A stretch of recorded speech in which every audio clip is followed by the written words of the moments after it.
The following podcast is a TJ DeSantis production. Comments, questions, and inquiries can be sent to DeSantisProd@gmail.com. Are you talking shift? We are. It's time for the We're Talking Shift podcast. Now. Here to talk shift are your hosts, Loree Bischoff and Candice Parisi. We're Talking Shift. Welcome to the We're Talking Shift podcast, the podcast where we talk shift, because we believe the antidote to feeling stuck is found by shifting our thinking and learning to listen to our gut. And I am Candice Parisi. Hi, I'm Loree Bischoff. So today we're going to be doing part 2 of our interview with Ms. Kara Britz. Now, if you did not hear part 1, you're definitely going to want to stop right now, go back to last week's podcast and listen to that one first, then jump back on over to this one. You don't want to miss it. Kara Britz is, she's like the killer backup singer that you see every week on the NBC hit show, The Voice. Now, in addition to that, she's been touring with, she's worked with Cher. She toured with Joe Cocker, Jordan Smith, the Japanese superstar Ikichi Yazawa. She's been on The Voice for almost 7 years now. And Lord, if that's not enough, she is also a current member of Blake Shelton's band, and they are gearing up to head back out on the road, kicking off their Friends and Heroes tour early in 2019. So we're going to finish talking to her about going rogue and how that has ultimately gotten her to where she is today and all of the successes that she's experiencing now. I remember at some point you telling me, Kara, about a time when you had surgery on your vocal cords. And I mean, I can't imagine how scary that would be as a singer to have surgery on your vocal cords. Mm, really? Yeah, it's terrifying. Okay, yeah. So I had been touring. I toured with that Japanese artist that you guys had mentioned, and I came back and I was gigging, but I was kind of back to working. I worked in the audience department at Jimmy Kimmel Live for a long time, so I was kind of working, doing sessions, going back. And then I had like a really rough I have a great doctor, Dr. Sean Nassiri here in Beverly Hills, and he's like the singing doctor as far as I'm concerned, and he sees all the big wigs. And so I had gone to get a second opinion from him because one of my other doctors had said maybe you need to have these nodules removed, they're polyps on your vocal cords. So it's basically like if you're gardening, you get a blister, then you continue gardening without gloves, you get like some sort of a callus, you know, and that's sort of when they switch from like having a polyp on your vocal cords to like having a hardened nodule. So I ended up with 2 hardened nodules, and you just can't sing background gigs very easily when you have these because there's a certain part of your voice that just goes away. So some artists can sing through it, but when you're doing backgrounds and you're having to morph your voice into lots of different styles and different notes and be able to sing anything, it's a huge problem for us. So I went to see Dr. Sean, and he said, okay, we do have to do the surgery. I said, okay, let's schedule it. Let's get it on the books. Then I get a call from the lovely Paul Markovich, who's one of the biggest musical directors in the industry and especially here in town. And he said, I really need you to come and sub in for one of Cher's background singers. We're here in Vegas. We're doing the residency, and we need you to come and do like a couple months of it. And I'm like, okay, cool, I'm in. So I always say yes. And then I go and call my doctor in panic and say, oh my gosh, how are we going to do this? So said yes, called Dr. Shaw and said, okay, so what can we do? He said, well, I'm going to get you through these few shows, because it ended up, I think, shaking out to being 4 weeks with Cher, 12 shows that I was subbing for. So we did this, and I had to do the whole thing on prednisone. So it's like a vocal steroid that keeps the swelling down, which is horrible for your body, horrible for you, but it can get you doing your gig. So it kept me working, thank God. I got through that, and then I had to schedule the surgery for like maybe 3 days after I got home from the Cher gig. So I get home, I'm all set. The day before my surgery, the Joe Cocker camp calls and says, we need a soprano for our entire next tour. So this is like 2 years of work, like world tour, the dream gig, Joe Cocker, like just a dream. So like I always do, yeah, I can do that. Panic, call my doctor. I'm like, shit, Sean. I'm like, now we got this coming up. So can we do this? And he said, this is really scary. He said, but we can do it. Because from the day that they were going to cut me, which was the following day, to the day that I landed in Rome to do this show, I had 5 weeks only. And so when you do this surgery, the best bet is you're making like vowel sounds probably 3.5 to 4 weeks in, and then you're starting to connect consonants like on the 4th week. So I hadn't even really been able to sing like a full line of a lyric up until the day that I was supposed to get on this plane and know this whole show.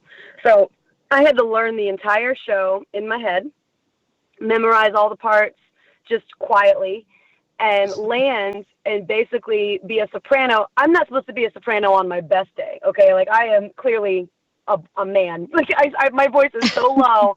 It's like I'm like 10 or 2 on a great day. You know, like I'm living at the bottom of the vocal range. So sopranos, they're the highest of the high. So, and especially on Joe Cocker, it's like this crazy, like you can't be a sleepy soprano on that gig. It's just like, help. I mean, it's huge stuff. So I ended up doing it, got through it, but that was very much going rogue for me because I had to lie. And basically, well, I had to omit that this was happening from my life. So I basically said I was unavailable for 5 weeks. I let everybody's mind wander of what I was unavailable and why and where I was and all that. What that meant to them, I kind of let them go ahead and fill in the blanks. And I did the whole thing and landed, and I just had to trust myself, my doctor, and my vocal coach, Dave Stroud. And between the 3 of us, we got through that gig, and it ended up being like 3 to 4 years of work. I got to sing a duet with Joe on his last album before he passed away. God rest his soul. I miss him so much. But that was literally one of the most terrifying things because they were trusting me. You know, they had, when I landed, I needed to be able to sing that gig. And it was, we've got hotels, we've got tour plans, we've got visas, everything was in place. And if I, for some reason, had done something wrong or something had gone wrong in our process, I would have screwed over a lot of people and basically tarnished my name in the industry. You know what I mean? Because it would have been like, oh, she let us down, like major. That's not going to happen. So it was the scariest leap of faith that I have ever taken. I mean, I still sweat thinking about it, but oh my God, we got through that thing. And I would literally, my vocal coach would get up in the middle of the night. I'd be in Russia about to go on stage and panic because I'm still kind of navigating this new voice. And he would get up in the middle of the night, whatever time it was for him, some ungodly hour, and warm me up. And like over the phone or over Skype, he would like just like sleepy eyed come through and be like, okay, let's do some lip trills. Let me listen. And I mean, I owe a lot to those two because that I wouldn't have been able to do that without that team. And that was really the start of my momentum as a background singer in the industry. And so it was certainly worth the risk, but it was not easy and it was terrifying. What a Kara, great story. That's awesome. So what realistically, so you said you kind of collapsed that whole, what should have been your healing process into a much more condensed amount of time, right? Like, 4 to 5 weeks or whatever that time frame was. What would the doctors, what normally would you do? What normally do they prescribe somebody to do as far as taking time off from jumping into a full-fledged back into singing, big time like you did? What would they have preferred? Well, what they prefer is as much time as possible. I mean, a lot of times these doctors in LA, they don't get a lot of time because you are a working singer and that's your bread and butter, and we don't have like paid time off. Right. But if you did, ideally it would be probably a 3 to 4 month process, to really slowly get those habits back in play, get those warm-ups rocking, and not have to push okay, we're going to speak. Because I think it was something like 10 to 14 days. I'll have to I might be flubbing some of these numbers, but it was 10 to 14 days of absolutely no talking.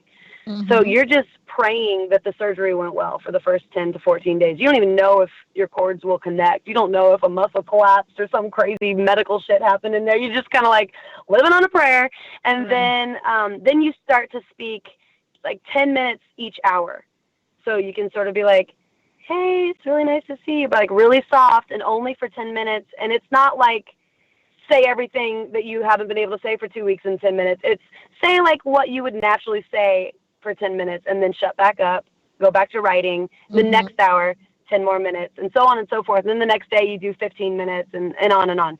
So it's quite the process. And then you get used to singing again. So then you're singing on really soft open vowels and just kind of feeling it out and almost massaging your cords. And then you get into consonants, and then you get into full lyrics and being able to, you do the, lyrics that go really wide and all the, then you start to kind of basically reteach yourself how to sing, So it's really a very long, strategic, methodic process that you collapsed from 3 or 4 months into 4 or 5 weeks. So How did you do on that first show? How did you do on that first show? Was it hard? I did really well. It was extremely hard. And, I think in professional standards, I think that they were very kind to me because I like to knock it out of the park. I did well. All the parts were present. I let the microphone work for me like I've never let it work for me. I talked to the monitor engineers and I was like, okay, guys, like give me a lot of love on this thing. And I talked to the front of house guy that runs our sound out front, and I was like, boost some low end, make it sound thick because it's going to be a little thin for a second. And I just kind of let it work for me. And so I did well. And well enough to stay on that gig, thank God, for a couple of years. So it all worked out. And it got better as we went on.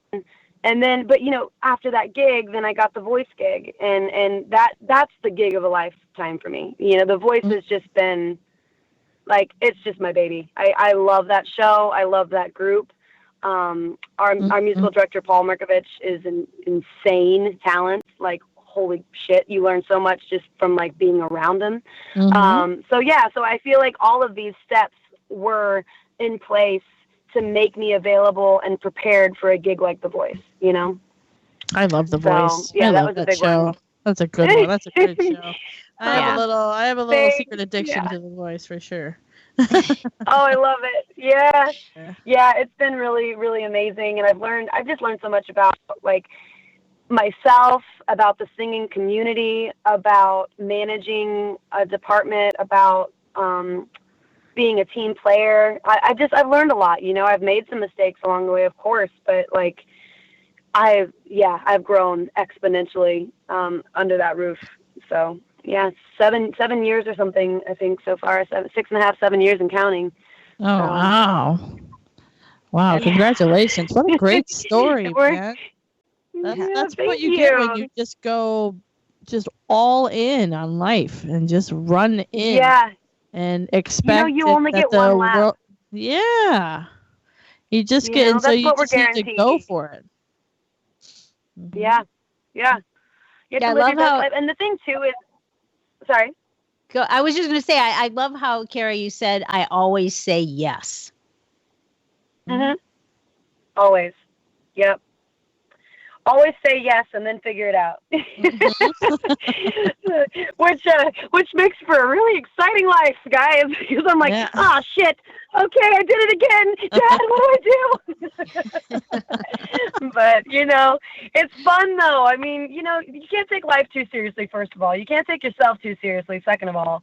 And third of all, we're not curing diseases here. It's music. Like, just try it. Have fun. Like, and that's what I tell a lot of people. Like, The Voice can get really stressful, and there can be a lot going on, and you're sleep deprived, and you're tired, and you've pulled an all-nighter, and you're worried about your voice, and you're trying to do so much. And then, like, if you really take the time to center and just be like, man, it's a music show. Like, no matter what you do, you're still making music, and it's going to be great because music is therapy. So, like, when you really put it into perspective, it kind of takes that stress away and helps you remember, like, it's not that deep, y'all. It's just not that deep. have fun, try it. You know, if you fall flat on your face, you get back up and you go do something else. Here's what I just heard. Music is medicine, which kind of makes you a doctor. Yeah. A music That's doctor. That's right, guys. See? You don't have to go to college for that shit. No, you don't. No, you don't. Just kidding. Kids, stay in school. Kids, stay in school. Just kidding, kids. Think I'm supposed to say that? No, there are no supposed tos on this show. There are no supposed tos. Thank God. That's probably why you guys let me on here. Oh God, I definitely have my own little idea of things, but I have a good time, man. I really do. I'm really proud of this life and my friends. I was telling Loree and Candice, I think I mentioned it to you before too. I love my friends. Like, I am surrounded by such incredible women right now, just a bunch of badass women doing killer things and not trying to go by that cookie cutter thing that you're supposed to do, the wedding and the marriage and the kids and the everything. It's been really amazing just to sort of allow myself to fall into that mold, you know, and Montana included. Got some killer friends in the singing community that I just adore and look up to. And yeah, when you surround yourself by those people, it's just like iron sharpens iron, and you just makes me feel good about things. Feels like I'm doing something right, you know?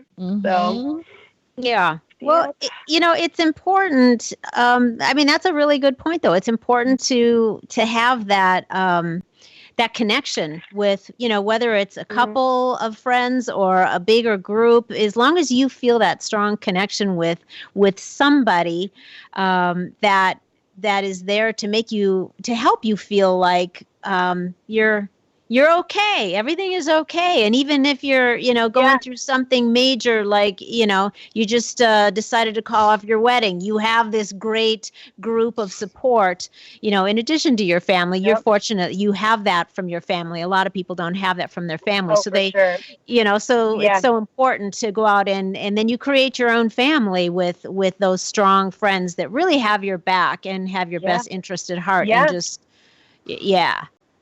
I think my mom, my sister, Montana, I have a dear friend that I've known since the day I was born in Kansas City, Katie. It's just, there's a tribe, and it's really awesome, especially right now, because I think that a lot of women are feeling attacked, and it's just like when you step back, nobody can attack us. Like, we're strong enough. Like, we got this. It's funny that people like. It's just I love being able to kind of tell my friends that are maybe nervous about watching the news and stuff. It's like, we're so strong. Like, let them try it. Like, this is not going to be a Handmaid's Tale. Like, it's just not going to happen. Like, we're way stronger than that. This shit is not happening to us. Like, don't worry. Like, don't worry your cute little butt. Like, we're fine. Yeah. And I love that, because I feel like my women in my little group, they really get that, and I love it. I love men being strong, and I love my women being badasses. We're all fine. Praise Don't be, drink the sister. Kool-Aid. We're doing okay. Yeah, praise be. I love that show. I think it's important. Oh God, so do I. I'm so obsessed. I freaking love it. Yeah, that show freaks me out. I watched it twice, and I watched 2 episodes, and I was like, this could happen. So I'm not gonna watch this anymore. Candice. I was out. I couldn't. I was like, ooh, this is too real. You need to be in my girl gang. Candice, we'll make you feel good about it. Oh, right. No, I completely hear you. I completely understand. I totally get where you're coming from. And honestly, the first 2 episodes, I panicked. I literally panicked. But then I just can't watch it at night. So I have to watch it during the day. What did you panic about? I think it's just because it was really heavy. I didn't realize how heavy it was going to be. And, it does make you think. And for me, it just, after traveling the world, it just kind of makes you really, really grateful to be here. It was very empowering for me to be like, wow, we're okay over here. And it makes your heart bleed for for countries where women still very much are second-class citizens. Yeah, because that kind of versions of that thing are already going on in other countries. 100%. Yes. And yes, exactly. not here, though, and this country won't go backwards. So relax. No. Relax, girls. Just take a breath. Candice is like, I'm not relaxed yet. Candice is like, I'm not sold. What do I do? No, Candice, I know. Road trip. All right, Candice and we got to get you out to LA and we're going to have some girl time with the badass bosses out there with Kara, Montana, and the chicks. Yeah. I'm in 100%. Yes, please. I love it. Anytime. But no, I mean, it is really important though to find your tribe in life, you know, and because my safety net is so wide, I'm not scared to jump. You know, it's like I'll try anything because if I fall flat on my face on national television trying to sing on a 10-foot podium in heels, which by the way, I was shaking in my boots on Monday, like trying to sing about Jesus, all excited about the song, and like, oh my gosh, if I swan dive off of this thing right now, this is gonna be a whole thing for the news tomorrow. But you'll be famous. Yeah, but my friends would still be there. Like, girl, are you okay? You know, I mean, you think of the worst thing that could possibly happen, and then think and remember, like, oh, for sure she'd show up after that. Oh, hell yeah, she'd be there after that, you know?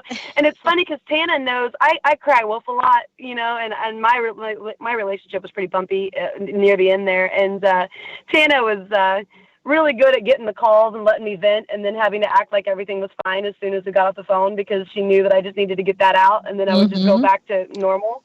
And but then the day that I called her, the night that I called her and said, oh my gosh, I think I really did just leave. She was like, you know, I heard a different thing in your voice on Saturday when you were talking about that. And I got extra wine, so we're good. You don't have to stop anywhere. Just come now. And I was like, oh, good. And we polished 2 bottles of wine that night. I mean, oh my God, I wouldn't have been able to do that without her. I mean, I was just sitting there falling in bed, drinking wine, you know, in her beautiful room with like a nice, beautiful cream comforter. And I'm like, she's just pouring me more red wine. Like, it doesn't matter. I'm like, oh my God, this is a real friend. That is a real friend because Montana's very picky about her white comforter. Oh my gosh. Red wine. Montana is, yeah. She didn't even think twice about it. Loree, it was incredible. I was like, this is my homie. But also, I'm over there rolling the comforter down, like pushing it away from myself because I'm still like distraught and losing my whole like life as I know it. And then I'm like, oh, but I don't want to get stuff on Tana's comforter. So funny. I love it. That's so priorities. Funny. No, but I mean, now I'm just rambling. But no, it's been a really special year and a half, and it's been a really special 14 years of being out here in Los Angeles. And really, I encourage people to just take chances because holy shit, is it sweet on the other side. Like, oh man, I am in such a happy place. And I just, a couple weeks ago, I finally had the nerve to go through all of my old stuff in my apartment, those things that move with you everywhere, but they just kind of stay in the back of the closet and you never touch them and all that stuff. I did that with my clothing. I did that with like throw pillows, blankets, towels, like paperwork. I went through everything. I got rid of so much stuff. I had to call the Salvation Army truck to come and pick it up because it was something like 20 bags, I think. And I don't miss anything. I don't even remember what I threw out.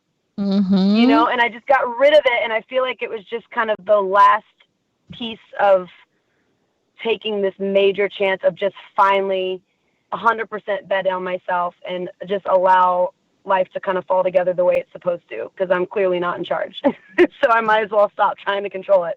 And I let it all go, and then my mama called me yesterday and asked me for my Christmas list. And I was like, Mama, I don't even remember what I threw out. Like, the amount of stuff I don't need this year, I was just like, spend it on the babies, and I'm just going to come home and just make sure there's wine. Like, that sounds great. It's just like it was amazing. It feels so good, but I was so excited because it made me think, like, Mom, I don't even remember what I threw away. Mm-hmm. And I've always clung to that stuff. I've always felt like you had to let go. And then I guess I kind of went rogue there because I didn't care. If I didn't remember what it was, or if it didn't evoke some sort of a memory, it was out. Mm-hmm. And I confine my memories to a tiny little box, like a tiny little plastic bin. Because I also, I want to have memories. I want to be able to show my kids like a tour book or a photo or, all these different things. Sure. But I was able to put it in one bin and it was fine. It's crazy. Yeah. So, yeah, because sometimes too much of that stuff, it's almost like this energetic way of taking up a lot of space. And it's all like, yesterday's energy. And there's like this whole symbolic, thing that happens when you clear out a bunch of that stuff and you make space for the next new things that, are meant to come into your life, the next new experiences. Sometimes you just got to get rid of some stuff. And it's those material things, that are doing it. You got to get rid of it. Yep. And it feels so good and so freeing when you do. Yeah. I mean, literally, if you paid me, if you were like, you can have $1 million to tell me what you threw away, I'd be like, ooh. Because it's crazy, but it's good. So I don't know if it all goes hand in hand, but for me, certainly this last year and a half, and just, but also just your direction, Loree, of just trying to kind of purge and cleanse and get some stuff out of the way. It's been really freeing, and it almost frees you and encourages you to do crazy things, like take these big chances and try new things. And I'm about to have another rogue moment, at 33, and I feel really fresh and young again. And, this is going to sound like a shameless plug, but it's not supposed to be. I've never wanted to put out my own music. And tell us. I finally, I wrote a song 2 years ago. You guys, I sang this song 2 years ago, and literally the recording that you're about to hear, when we're going to drop a single, and I literally recorded it 2 years ago and have been letting it sit there, and finally I have the courage to just put it out. So a couple things have been going on in my life lately, and it's going to happen. Awesome. Yay, can't wait to hear it. Yes. I know. I'm nervous and excited, and also I don't care. If I sell one unit, awesome. If I sell a bunch, great, even better. But I'm like, I have to do this because, oh my God, I'm so tired of not taking my own advice that I give to all my friends. Mm-hmm. So, good for you. Really I'm glad. I'm glad that you told us about that, and we are going to be super excited to hear it. I'm sure it's amazing because you're amazing and your voice is so gorgeous. I can't wait to hear it. Thank you. Yeah, thanks. Absolutely. Yeah. So it's crazy, just lots of encouragement. Amazing what you have the guts to do. Yeah. So has there been, obviously you've had a lot of encouragement as you've laid out, with friends and family throughout your life. Has there been anything recently, that's come up for you where somebody just gave you a really big shot in the arm and, said something that just really, inspired you or empowered you to take action in some way that maybe you were hesitating about? Yeah. It's actually been really, this is exciting for me because 16-year-old me literally is jumping out of my skin lately because our new coach on The Voice has been somebody that I've looked up to vocally and just as a person since she hit the map when I was 16 years old. Kelly Clarkson is one of our new, one of our panelists, coaches at The Voice. And I've just adored her from afar forever, and her background singers are just the best of the best. In fact, they're so good that one of them is my partner on The Voice now because I've looked up to her for years. Finally got her, Nayana. She's awesome. So I was doing this show a couple weeks ago, and as soon as we were done singing a song with one of the contestants, she kind of jumped out of her chair and looked up at us and gave us this big oh my God, that was so good, and the BBs were so great, and she was really enthusiastic. And then I looked down during the commercial, and Blake was at her chair, and my boss Paul Merkovich at the show, he was down at her chair, and he came back and he's like, Kara, I really want to tell you what Kelly just said about your voice. but I really need you to not suck for the rest of the show because your head gets so big. And I was like, oh my God, you have to tell me. Like, you've got to tell me what she said. And he was like, well, she just said that she loves your voice so much and she can't get over your tone and she just thinks you have a beautiful voice. And like, just to hear that from a mentor as like a legit fan, like a legit fan, like, yes, I work for them now and like, it's whatever I've grown up in, but wow, like the way that did things for my, like, just for my, I don't know, just my whole spirit, just feeling like you're doing stuff right. And it was, to hear it from her was a huge thing. You know, it's amazing how when you hear it from somebody that you look up to like that, when it comes out of her mouth, you're just like, oh my God, like what? You're not bullshitting, right? And she's just one of the most encouraging people.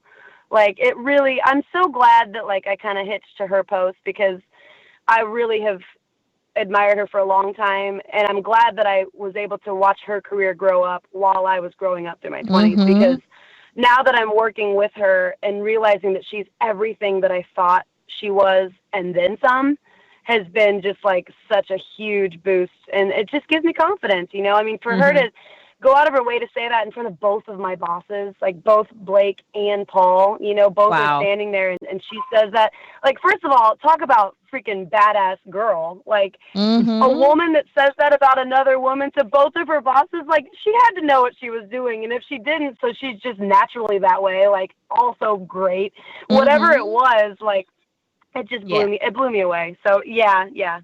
So that was kind of encouraging, and literally that was the night that I called my brother and said, let's just put it out. If everybody hates it, then so be it. But like, let's just try it. And he's like, I'm ready. Because my brother, we've been writing together for a long time, and he's so crazy talented. And he's just like, finally, yes, let's go. Okay. And so he's been like doing the mixes and like getting everything worked out while I'm at work. And so we're just gonna try it. Great. So yeah. So that was real. So that really was then like a shot in the arm that totally inspired you to finally put out your song. Yeah. It just gave me the confidence to just be like, okay, look, no matter what is the worst thing that can happen? You know, and like that's kind of always been a thing in life, but I don't know why I could never put that into like my personal, like my own music, my original stuff. Cause like, I guess it was always scared to be attached to like what the lyrics said or attached to that sort of genre of music. But it's like, at the end of the day, who cares? Just put it out. Like, you wrote it, you did it, that's yours. Just, even if it's not how you feel that day, you felt that day, you know, you felt the one day when you wrote it about that. So might as well just go with it. So yeah, so my brother and I wrote this song, and we're going to put it out. So That's awesome. So I can't awesome. wait to hear it. I can't wait to hear it. And sometimes we just need that one person or that one push to help remind us that we should play big. Yeah. And you know, it's so cool to have her on the show right now, because we're season 15. So, you know, it was kind of starting to just be like, okay, another season. And then we got Kelly. And she really, I mean, I just can't say enough good things about her, because she's that light for everyone. You know, I mean, she's incredible. Like, it's really, really, really cool to see the way she works and the way she runs her whole little world, you know, with her hair team and just everybody around her. She's just rad. You know, she's very, very down to earth. It's really, really nice to see. It's cool to hear, you know, some real experiences around people that, you know, have really made it to the top of, you know, wherever it is in their field, to the top. And because you do have a tendency to hear a lot of the negative stuff, and it filters down, and it, you know, people create all of their attitudes and opinions based on so much information that, you know, may oftentimes be true, but just as often may be totally distorted and not true. So it's heartening to hear that there are a lot of really successful people that have such, you know, authenticity and good hearts, and are willing to help and inspire other people, like the story you just told. I think that's very cool. Yeah, it really is. And, you know, and I can say the same for Blake. I always kind of describe Kelly as a female version of Blake. And so to have both of them on the same panel right now, it's just doing wonders for the entire production. Like, you can just tell there's just a different energy because they care, but they're not meddling. They stay in their lane, they encourage, and then they just kind of let people do their thing. And it's definitely a reminder of kind of how to get what you want, you know? Like, they get everything that they want by being awesome. Like, you want to work harder, you know, you want to stay up until 5 a.m. to get that vocal right because you want to work for them, you know. They really are amazing bosses. And Blake, I think that's why he's found so much success on that show. I think because, one, America was able to see he is exactly the funny, hilarious, good-looking cowboy that everybody thought he was, and then some. And then with his contestants, I think he just kind of provides that lift and lets them do what they do. You know, he doesn't try to meddle or overproduce it. It's really cool. So, wow. Yeah. Well, it's very been amazing. cool. I'm telling you. So on the flip side of what's the most recent kind of shot in the arm that somebody gave you, is there anything you can think of that, you know, maybe in your recent life that totally humbled you? That humbled me? Yeah. Gosh, I feel like everything humbles me. Yeah. Yeah, I mean, I'm humbled by the fact that I get to be on this show. Like, just in general. Like, that blows my mind still. That I get to work with the professionals that I get to work with, that I get to go home and I got to spend a month with my mom because she had to have a surgery on her hand. Like, and we literally 2 months, I think it ended up being, where we just spent time. I could fly out of there and do my gigs and stuff. But, yeah, I mean, I know that there's a lot of really, really talented people out there that could absolutely do my gig. And the fact that I was chosen to do the gig and that I've been able to stay there for as long as I have is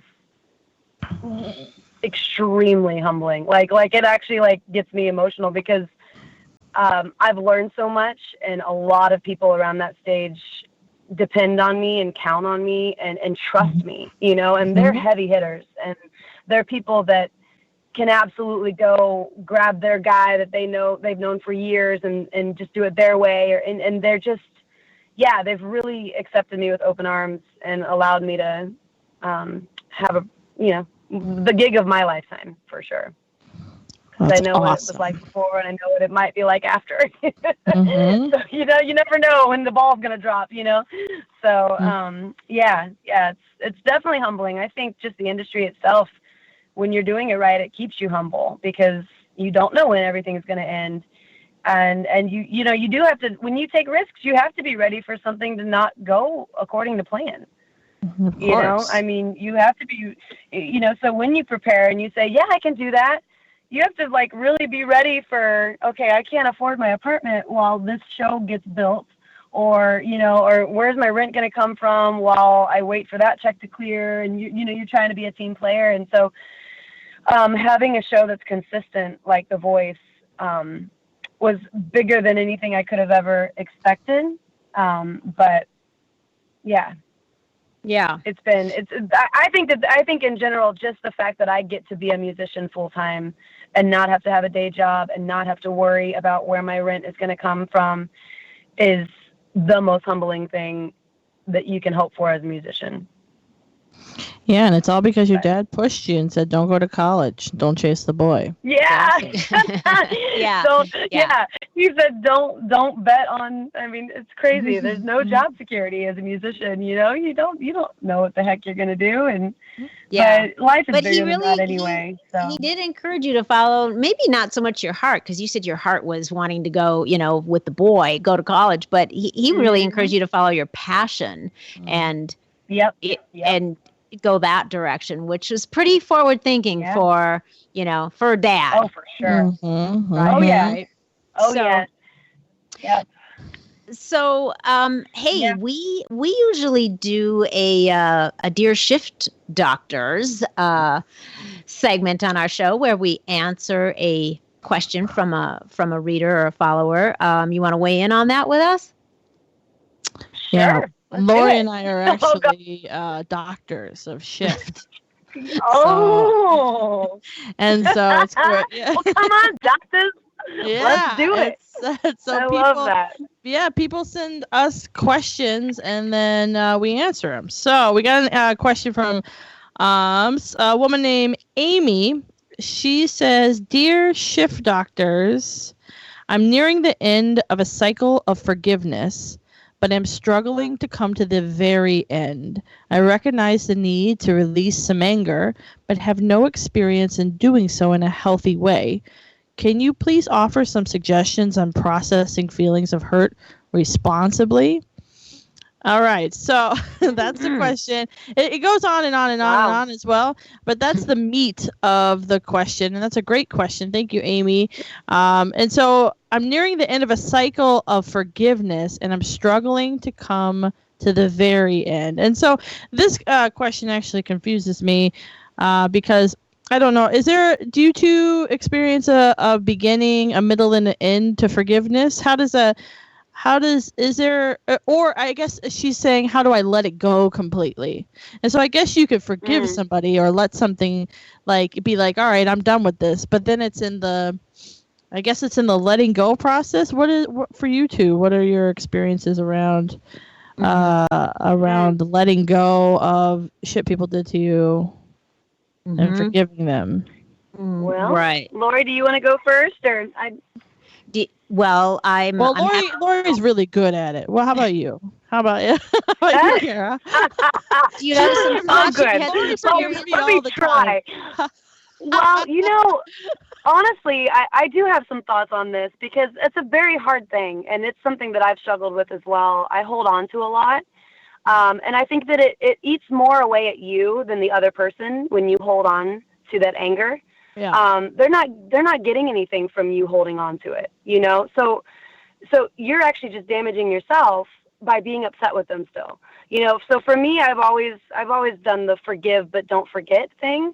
And that's not to say like, oh, I'm going to pull this out as my wild card every time you cross me from here on in because I told you I forgave you, but looky here, it's not like to pull that back out, but it's just don't forget. Just be a little mindful of how that went because it's okay to be smart, I think, about it. And so I would just say do it for yourself. Come at it from that perspective. You're not going through this forgiveness for them.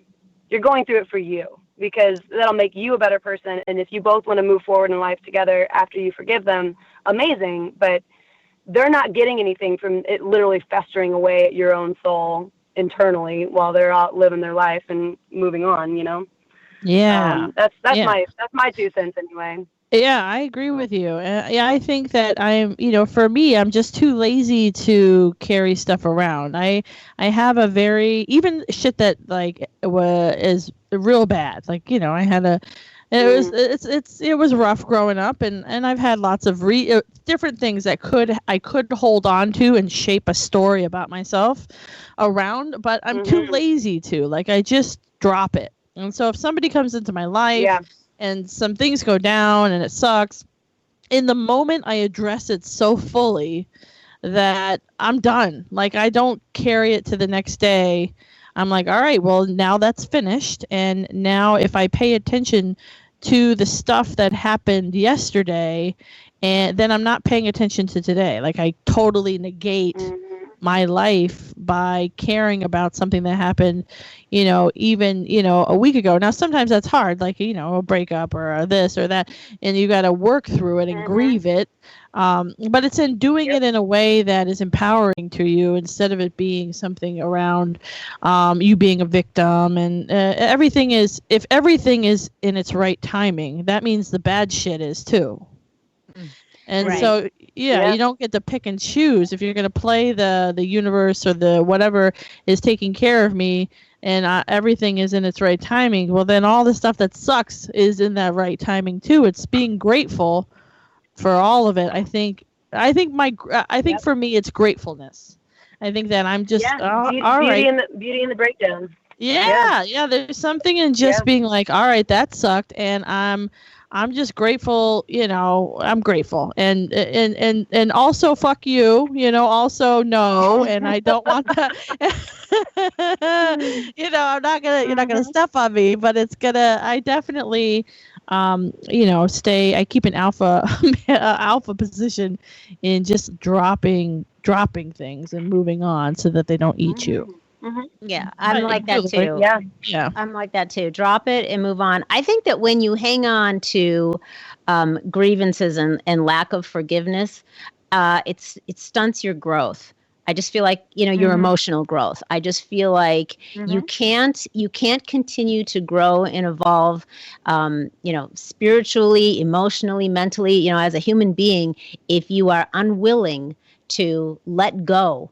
And, just let it go. Give somebody a pass. It doesn't mean that you condone if somebody, was behaving badly and did you wrong or whatever. It doesn't mean you condone the behavior, but it also means that you're not going to marry it and devote yourself to it endlessly. Because like you said, Kara, you're the one that suffers then.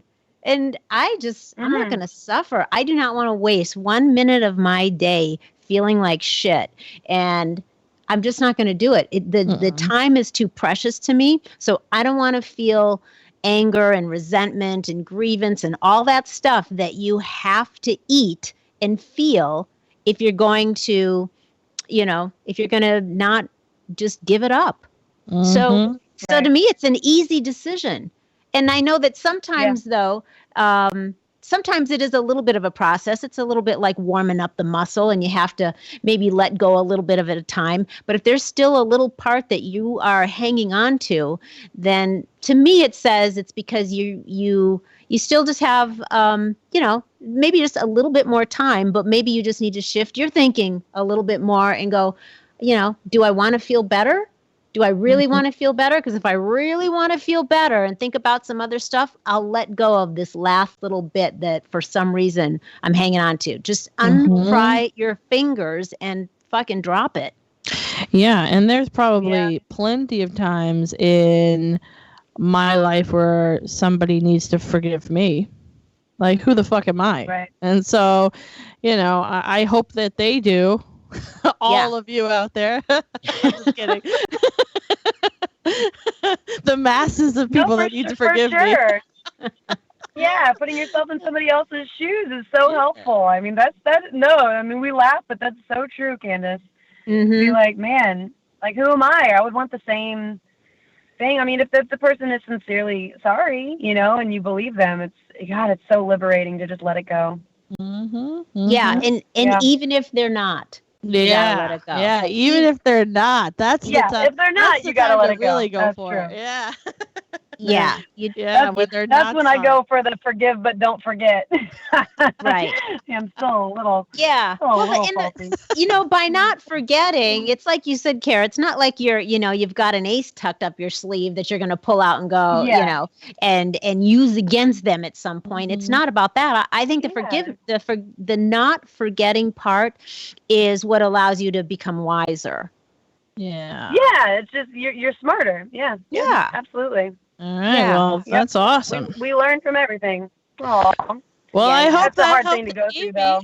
I hope that helped Amy. I think that it is hard to do, but man, I think that in the aspect of how she's saying she recognizes she needs to release the anger, it definitely helps to just let it go and move forward in your life. And I hope that Amy gets to do that, and that is helpful to her. Yeah. Absolutely. Thank you for that. Thank you, Amy. That was a very good question, and I think there was a lot of good suggestions in there. So you just don't give up on yourself. Keep working at it, and you will get there. You will get there. Yes. And thank you, Kara, for you playing along with the shift doctors. Yeah, that's fun. I love that. Man, I got some questions. I'm gonna put one in for one week. Yeah, please do. Of course. So I love it. Lori's like, we spent hours on yours. It's all good, Chica. It's all good. Oh man. Yeah. So pretty fun though. Well, we have so enjoyed all of this time that you've spent with us, and I think we've got maybe one final question to wrap this up, and then we're gonna let you give your voice a break. So, yeah, that'd be good. all right. I'm supposed to shut up. I don't do very good at that. No, this has been awesome. So here's our wrap up question for you, Kara. Okay. Based on your own experiences, all of these amazing experiences that you've shared with us, and I'm sure there are others that we, can hear another time, but what would you say to our listeners is the value of going rogue? I think the value of, well, that's a big question. I think the value of going rogue is betting on yourself. Having that injection of confidence in a time when you're probably the scaredest that you've been in years it is so huge for your soul. Like the fact that I know that I've got my own back is like, it's such a huge liberating experience. So I think the value of going rogue is learning that when you bet on yourself, everything works out. Perfect. Like having that confidence in yourself, everybody else picks up on that. You put that energy out there, they pick up on it. It's amazing. So yeah, I think the value is betting on yourself. I love that. I love that too. Yeah. Having your own back. That is brilliant. Yeah. That's brilliant. And it is because, like we said earlier, having your tribe and having all that support is all wonderful. And we wish that for everybody. But in addition to that, you got to have your own back. Yeah. Yeah. And Kara, where can our listeners find you and what you have out there in the world? Yeah. Well, I am addicted to Instagram, so you can find me on Instagram at Kara Britz. It's KaraBritz, like Ritz crackers with a B. And it's at Kara Britz on Instagram, at Kara Britz on Twitter. And I try to do Facebook, but I don't do much of that anymore. But yeah, Instagram is probably the best bet. So that's where I am. And that's where I can at least drop links to go to other things. So. Yeah. Okay. So that's where we're going to be able to hear when you drop that new single as well, right? It's going to be all over Instagram. Yeah. Okay. Yes, I'll have it. And then we're going to be putting it, I believe, on Spotify and Apple Music. So we'll be able to find it. But the links and everything will be there on my Instagram for sure to help people navigate. Beautiful. Yeah. I'm excited. You're so wonderful. You're so wonderful. You are too. What a great show. Thank you. And thank you so much for having me. And Loree, thank you for all of your life coaching. I want to say that publicly because, oh my goodness, it really has been a game changer for me. And I didn't really know the value of a life coach before you introduced it to me. And it's fun to be able to tell people about it and how much you can really get from that. So it's been a huge injection into my self-confidence, and I really am very grateful. Thank you. I'm totally blushing and shrinking in my chair right now, but thank you. I figured you would be, but damn it, I don't care. It's true. So just, very, very sincerely. And Candice, I would love to jump on a call with you one day and find that time too. I can only imagine with you guys being such the team you are. So just thanks for letting me be a part of this, y'all. I really do appreciate it. No, thank you. Thank you very much. The insight that you brought out today is amazing. I've learned a lot, and I'm very grateful for you. Me too. This has been a complete joy, Kara. Thank you so much, and we'll see you on The Voice soon. Yes. Yep. Every Monday and Tuesday we'll be there. All right. Watch for you guys. Awesome. Okay. Sounds good. I'll talk to y'all soon. All right, hon. Talk to you soon. All right. Bye-bye. Bye. Kara, thank you so much. We have so enjoyed having all of this wonderful conversation with you. It's been really, really exciting, and we hope that you'll come back next year and tell us all about your tour. So if you guys had a great time listening to We're Talking Shift, please head on over to iTunes or Patreon and give us some comments and a rating. We really appreciate that. And you can also find us where, Candice? Well, Great question. We are on WeTalkingShiftPodcast.com. You can find out a whole bunch of dirt on us there. And you can go to our Facebook and our Instagram and our Twitter and at We're Talking Shift Podcast. Excellent. So thank you all for listening. We love you. Go out and make some shift happen. You too, Gary V. The preceding podcast was a TJ DeSantis production. Comments, questions, and inquiries can be directed to DeSantisProd@gmail.com.